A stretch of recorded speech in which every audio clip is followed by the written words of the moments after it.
Once upon a time, a long time ago, the humans' world were black and white. All the trees, houses and humans lacked color.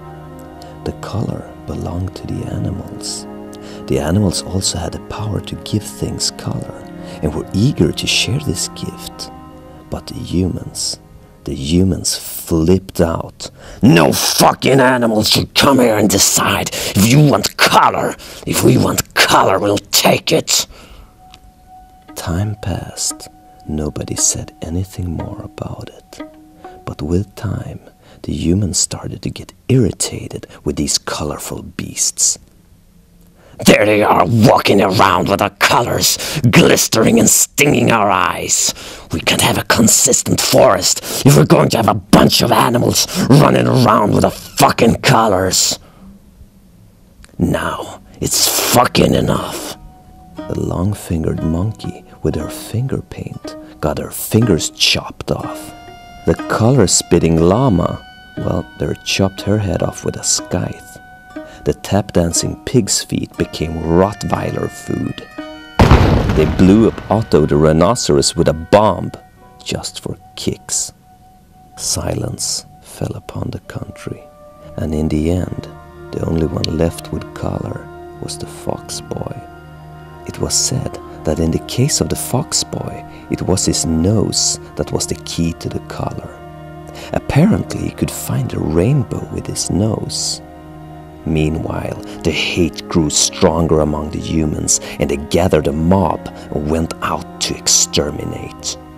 The rumor of the humans' demands spread like wildfire across the forest until it reached the fox boy. Chop off your nose and hand it over! The fox boy screamed in desperation and ran away.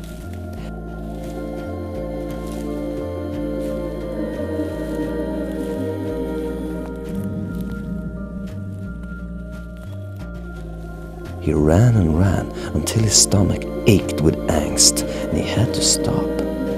But no matter how fast or wherever he ran, a man with a gun was always behind him, shooting.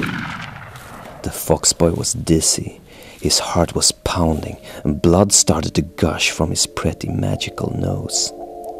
His stomach now ached so much that he could barely move. It felt like something had begun to grow inside his stomach, something bad, from all the fear he felt, something that only grew and would never stop. The humans' voices could now be heard, the sound of their heavy boots and the smell of their bloodthirsty drooling breaths.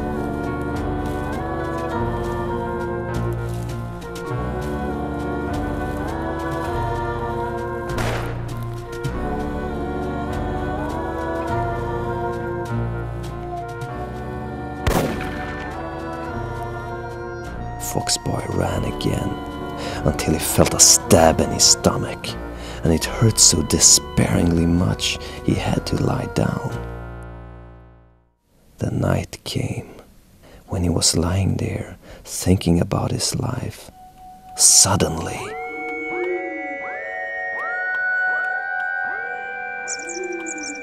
before him stood a big white hippopotamus. Are you Death? No, I'm just a white hippopotamus, the hippopotamus said, smiling secretively.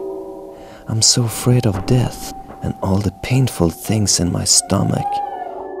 The world isn't fair, and I can't help you from dying, but I don't want you to be afraid of death.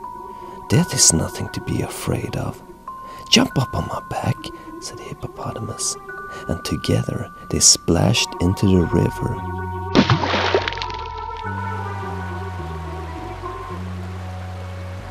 They went fast through the forest, faster and faster on the water. And there, in the moonlight, where the glistening water splashed around them like sparkles from a welder, something happened to the fox boy. He understood, and now he wasn't afraid anymore.